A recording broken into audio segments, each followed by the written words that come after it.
What is going on, folk? It's NimbleThor here, and welcome back to my mobile gaming quest, where today we are playing Candies and Curses, a game that I was recommended by one of you fine folk over on Reddit, so thank you very much for the recommendation. If you guys have more recommendations for me, more mobile games you think I should definitely check out, then be sure to leave those recommendations in the comment section down below, and I will check out those games. I always do check them out, so thank you very much for the recommendations. So Candies and Curses is a game basically about fending off adorable ghosts in this twisted mansion haunted by nobody else but the Phantom King himself. Sounds pretty awesome, right? It is pretty awesome. It's sort of a roguelite, very, very light, but to some extent still nonetheless a roguelite game in that we eventually will die. We fight as long as we can, then eventually we die. Then we upgrade something on our main character, which is this little girl here, and then we go back in there. Now, the maps are not randomly generated, which is also why I said a very roguelite game. Typically in roguelike games, you have randomly generated maps. That's one of the main things that make up a roguelike game, but you don't have that here. But you do have some really awesome bosses, though, such as the one we're fighting at the moment. He does still have 50% HP left, though, so now we have to go down here and face him. Yes, you guys are hopefully guessing what this puzzle is all about. We have to figure out where the boss is gonna be and which way he's gonna face, and then we have to look in that direction so that our torchlight actually hits the enemy. Now, the torchlight is just one of many, many different weapons in this game. We've also got lanterns or even magical beam swords, which sounds so awesome. I can't wait to unlock those, and so much more in this game. And each of them changes the gameplay slightly in one way or the other, because you need a new strategy to truly utilize the new weapons. Now look at this. In between levels, we get to pick one of 3 power-ups. So over here on the right side, we've got one that does so that we get plus 8 soul heart points. This one does so that the chain meter moves down slower and the heart meter takes longer to fill. And this one here revives the next death. Oh yes, so definitely we're gonna take this one. And I like chocolate anyway, so let's take the chocolate bar and get 1 free revive, basically. The only other way we can revive is by watching a video advertisement, and we can only do that once. So now we should theoretically have 2 revives. Now look at this, we are entering stage 2, which actually I have not yet found a way to finish. I know I'm horrible at these games. I never claim to be good at them. But I've been so close, though. I was so close at defeating the boss last time around, but I died at the very, very last moment. And I did watch that video advertisement to get an extra life, but it simply was not enough. Now, you guys can see in the top left corner of the screen, just to the left of the chain meter, that we need to kill 103 more enemies before we reach the boss in this stage. So really, we just have to keep moving up and down and left and right to keep killing these monsters until we've defeated 80 more of them. Now, the enemies do get increasingly more and more difficult, so we are starting to lose HP already. You guys can see that we have how much? We have 12 out of 20 HP left. Oh, and we lost 2 more. So now we're down to 10 out of 20. So we could really use some HP, which we got right there. That was awesome. So now we're back to 14, down to 12 again, though. But we're doing decently okay. Last time, I nearly got to the end with only 2 HP left. So, I mean, we should be able to do that. And then in any case, when we die, I'll go show you guys all the awesome upgrading systems. Maybe we'll have enough to unlock a new lantern, a new weapon of sorts. And, you know, we're gonna go explore that as soon as we've hopefully killed the boss at the end of this stage. Now, we gotta kill 36 more enemies, and we've made it pretty much impossible for ourselves to get to the bottom row, because there are just so many enemies down there. Moving down there will definitely make us lose some HP, unless we are very quick and do it now. We did lose some HP, but we did take out the entire row as well. So now we only need to kill 4 more, actually just 1 more enemy. There we go, we're getting to the boss now with only 2 out of 20 HP, which is apparently the only way I can meet this boss. But we do have that free revive, though. Remember that, guys, we do have that free revive. Now we just gotta avoid... Wow, such a horrible job. We did such a horrible job, but we're gonna get a free revive, right? Aren't we? Yes, there we go. Ka-ching! Look at that.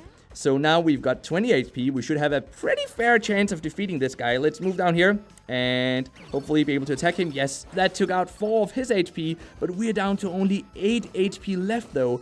And now he's spawning all sorts of embers all around. I don't like fire. I don't want to burn. Look at this. Look at this. Look at this. Yes, we dealt some more damage. Now he's down to around just about 60% HP or so, and we're down to 2 HP once again. So our only last option is apparently dying.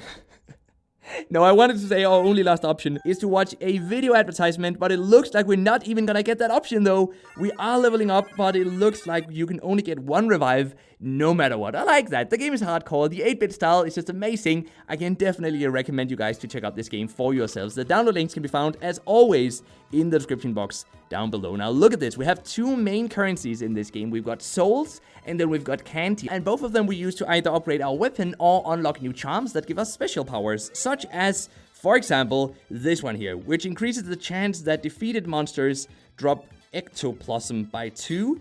And this one here starts with 16 soul hard points, lose 12 maximum health points. Not really interested in any of those two, but then this one, when completing a room, eat 30 souls, gain 4 soul hard points. So basically, you can get free HP at the end of the turn. Increase invisibility, yeah, not really that useful either, but look at this one though. On first death, come back to life. I want this one so bad. It's gonna cost 6,000 soul though, and so soul we can get by simply playing the game, or we can buy more of it for real life money. And this is how the game monetizes. There are some advertisements in between levels as well, and you can remove those for a $10 in-app purchase. Yes, you heard me right, $10 US to remove them. That is quite expensive, but then again, the game doesn't really monetize heavily in any other way. So paying that $10 US might be a nice way to support the developer, and then you don't have to watch those advertisements that do pop up every now and again. Now, I have not seen any video advertisements yet, so don't worry, most of these advertisements seem to be things that you can just skip immediately. They're basically just pictures, which is pretty rare to see. Most mobile game advertisements these days are video advertisements. We unlock some sort of achievement here, Ghost Slayer, 500 XP. There are quite a few achievements in this game as well, by the way. So if you guys are playing on Android and you want to get those achievement points and level up your Google Play account, definitely go check out this game, because it's pretty easy to get some free XP, basically. So look at this, we're back at the boss again, and that is my main concern with this game, is that it'll probably grow pretty repetitive after a while, because when you have a game that doesn't use randomly generated levels, you're basically playing the same thing over and over again, the same bosses over and over again, and they do become kind of boring. I know how to defeat this boss. It was fun the first time around when I did not know how to defeat it, but at this point, it's pretty much just a repetitive chore. And I would love to be able to just skip directly to level 2 instead. Why do we have to go through this every single time? But in any case, let me know what you think about that though. Some people really like that aspect of the game. They just find it fun. It's relaxing for the first level or second level as soon as you've learned how to finish them properly. But then from there on, it gets much more troublesome. And some, of course, will find it too repetitive. Let me know your thoughts in the comment section down below. And look at this as well. A random NPC up there and 3 new abilities that we can pick from. Increase Molly's speed a little. Alright, enemy hitting you is damaged, fire damage increased, poison damage reduced, and then the last one, gain +4 hard points and soul hard points. I think I'm just gonna go with the Spirit Fudge. It looks like everything we eat here in this game is basically candy. I guess that actually makes sense considering the name of the game, right? Candies and curses. We were told all along, guys. In any case, let's see if we can finish Stage 2 this time around. We should have a pretty good chance. We can always watch a video advertisement if we die, and we still have 26 HP left. So if we just play it carefully, we might be able to defeat the boss this time around. And that would be nice, because as I told you guys, I haven't been able to defeat it yet. I simply haven't found the proper strategy yet. But I guess that's basically what entices many people about this game as well. Look at this though, we're actually doing much better this time around. We've got, how much? 20 HP left, that is nice. So how about we just skip straight ahead to the boss at the end of this level and see how we're gonna do. He's back, everyone! The Fire Spirit that we had such a hard time defeating the last time around. Let's see. We've got 20 HP this time. 20 HP as opposed to 2 HP. So let's be really careful this time around. We did okay. We only lost 2 HP during that first round, which I think is actually a new record. And so now I think I'm starting to get what it is we have to do. So now let's run close to it. There we go. It's down to about 60% HP. Oh, and we lost some HP though. That's too bad. Down to 14 HP out of 28, which, I mean, we could definitely use full HP right now, but I guess that's impossible. But look at this though. Look at this. We have 4 HP left, 2 HP left.